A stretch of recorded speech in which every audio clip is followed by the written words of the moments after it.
What's up, guys? Guess what I'm doing? It's Pan America Day. So, initial impressions so far, because we just pulled out of the dealership. I'm actually riding with one of the dealership guys for a little bit. He's showing me one of his little routes out here. I'm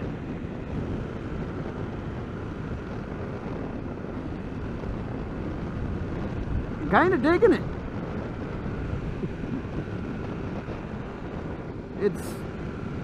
The seating position is phenomenal.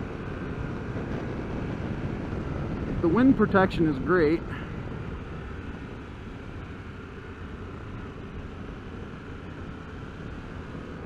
Cornering is excellent.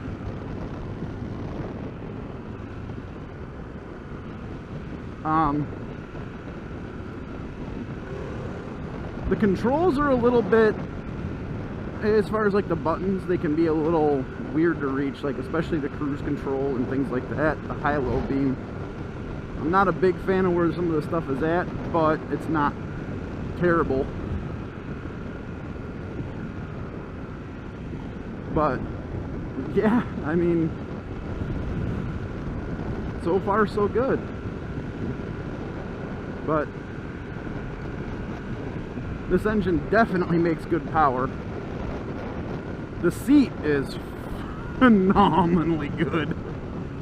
Like, I don't even feel like I'm sitting on this thing right now. The one I'm riding right now is a special. It has a dynamic suspension and all that. And at first I wasn't sure if I saw the need for it. I mean, I'm used to tall bikes. That's nothing new for me. And when I sit on this one while it's off before the dynamic suspension has time to engage, it feels like my FJ09. So, you know, I'm up on the balls of my feet. We're gonna let him take off a little bit, or not. He's kind of putzing a little bit, but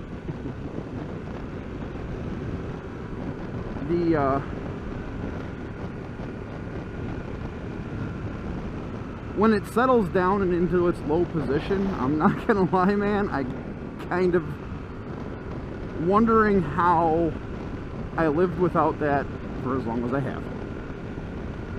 Because now I'm picturing me with all of my gear on a trip,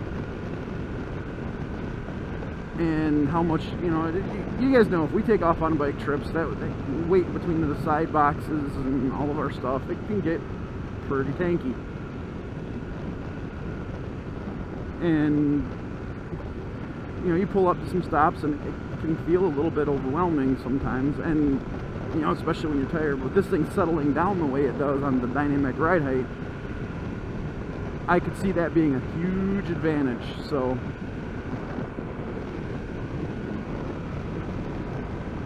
I don't know, man. And the wind protection on this thing is phenomenal. Like, I'm actually kind of surprised. It's a kind of a breezy day today, and even on my FJ09, I was getting some pretty good chest wind, and my windshield really isn't a whole lot different than this one. But this thing is just like rock solid. I mean,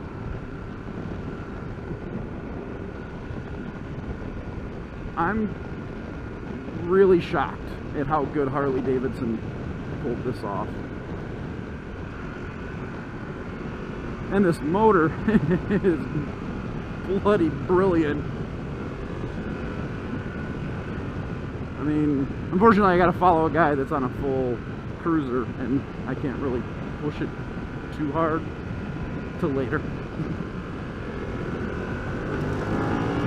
But oh my god, the torque on this thing is unreal. Like, you grab a handful of throttle on this bike and she is just gone.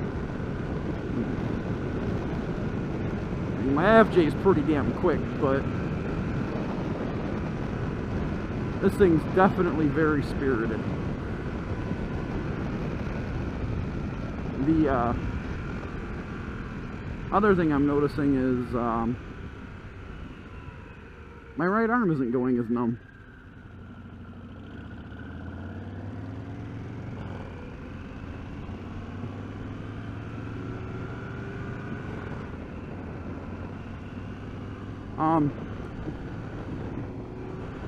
I'm also noticing the one thing I'm not really caring a whole lot for is the lack of feedback on the controls. Like you just saw, I made that turn, you know, and on my FJ, when I cancel out the turn signals, there's a positive click there, so I know I did it for sure. With this thing, it's like no feedback at all. The cancel's weird on it. And it's kind of that way on all the switch gear. Like the feedback on the buttons is just meh. Which, when you're riding with gloved hands, is definitely something that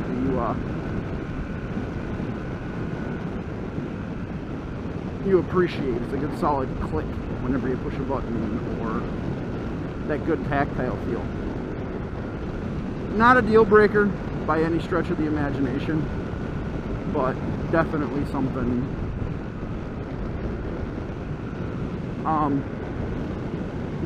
Yeah, other than that, we're factory heated grips, all that good stuff. Like, it has all the boxes ticked. And this has got to be one of the smoothest rides. I know this road. We're on Camp Phillips Road right now. And this road is washboard. And I've got this thing in road mode, and my FJ would be kind of jittering around a bit. This thing is rock stable.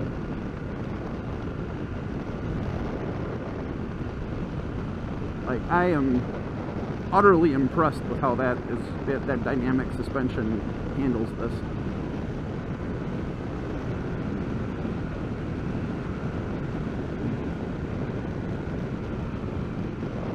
You know, it doesn't feel heavy. This thing feels nothing like a Harley Davidson. I mean, even in the slightest. This thing feels like a proper ADV bike. A big ADV bike. I mean, you're talking 1250 GSA territory, Tiger Explorer 1200 territory. So she feels tanky in that respect, but for a 500 and some pound bike, you don't feel it anywhere near the way you think you would. So, I mean, that's pretty damn impressive.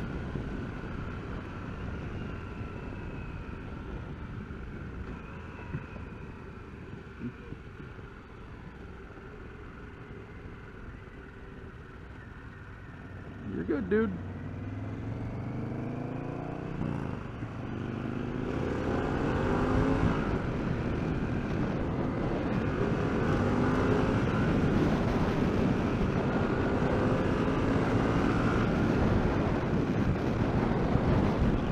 Now this one is still new, so I can't really...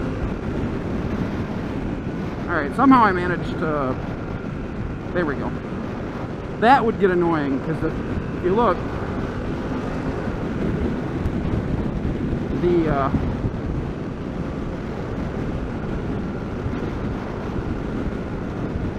oh, cruise control's great. This is your high beam switch down here, right by my finger. And it's like, I don't know. I'm accidentally hitting the high beams constantly. But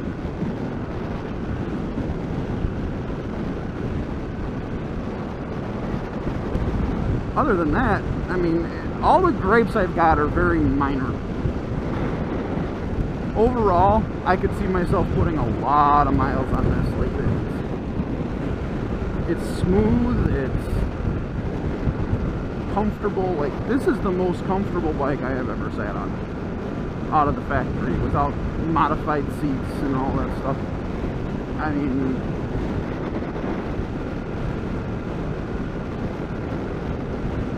I'm rather impressed.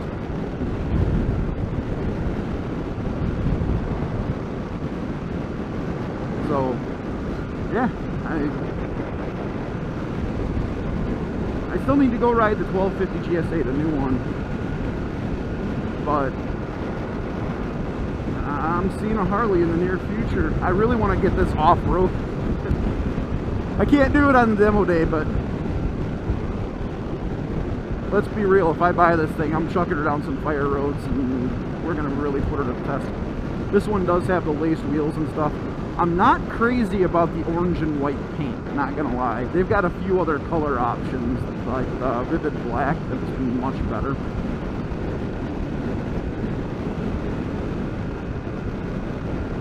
So, we'll see.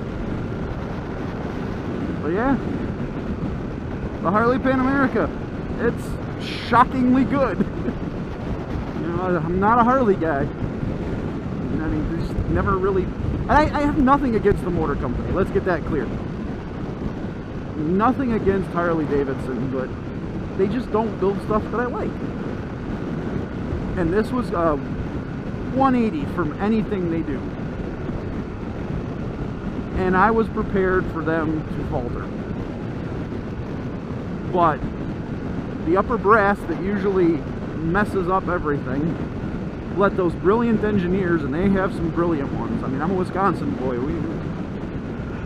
This is Harley country. They have some brilliant engineers, as long as the upper brass doesn't stifle them. And they were allowed to go nuts on this thing, and they did their homework. And they did a great job, so. Be interesting to see what the longevity on it is. Every once in a while Harley does some cool stuff, but they tend to cancel it right away, and they're putting a lot behind this bike, a lot more than I've ever seen them do on any of the other bikes that they've come up with. So alright, we're coming up to a light. Oh, that adaptive ride height is cool. Oh my god, very rarely do I get on a bike and feel at home right away, and this one's managing to do that. So, oof. I'm not on a cruiser, buddy. You're all right. I can whip that corner faster than you can. Yeah, nice guy, but he's very. He's riding like on a cruiser type bike, so. You know, that's a full-on low-ass Harley, and he's watching for me. Oop. Okay, that's one other thing. You gotta be, like, ready to go, so trying to follow a guy on a proper Harley. Yeah, yes, I just stalled it out. Because when you move, you gotta move on this thing.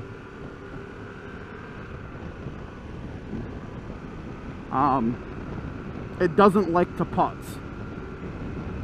It's not the low, lumpy Harley, so. Alright, we're pulling back in, so we'll catch you later. What's up, everyone? Oh, I'm on my way home from the Pan America demo ride. And I have had a little bit of time to mull over stuff. I actually have to be home this afternoon for some stuff we got going on. So I didn't get to go out and mess around as much as I'd like, but a few thoughts. Alright, I talked about the switchgear and stuff. The more I think about it, the more it kind of annoys me, but it's not a deal breaker kind of thing. It's like any other bike, you'll get used to it. But if you look, I mean, high-low beam for me is here, menu's up here, yeah, menu select button is down here, horn, you know, I've got a positive click to my turn signals. The start button on the Harley is up here, like on top, and it's this tiny little button sunk into this tiny little kill switch versus mine, which is this big thing here. And they got these big set of radio controls, because I guess you can link your phone to the dash and do some other stuff. I mean, let's be real, guys that ride those bikes ride full face helmets, and they've got stuff like I've got with the Senna. And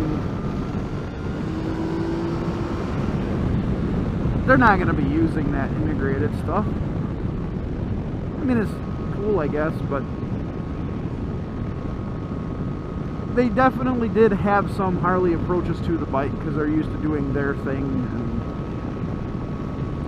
but nothing deal-breaking. Like, at its core, that is a phenomenal bike. I have a feeling it's extremely capable. It does not have any forgiveness for putzing at all. I will say that. Trying to follow the one guy from the dealership. He was riding that whatever that thing was. I don't know my Harleys, so. And he was like short shifting on a Harley, and it's like, man, I'm trying to follow you, and this bike's like, I'm riding the hell out of the clutch. I stalled it once because he'd come around a corner and let off the shift, and it was like, he's slowing down, and he's only shifting at like 2,000 RPM. Like, buddy, this thing does not like to putz. You got to get moving. It's a lot like this thing. This thing does not appreciate being sluggish. It wants to wind out. It wants to rev out.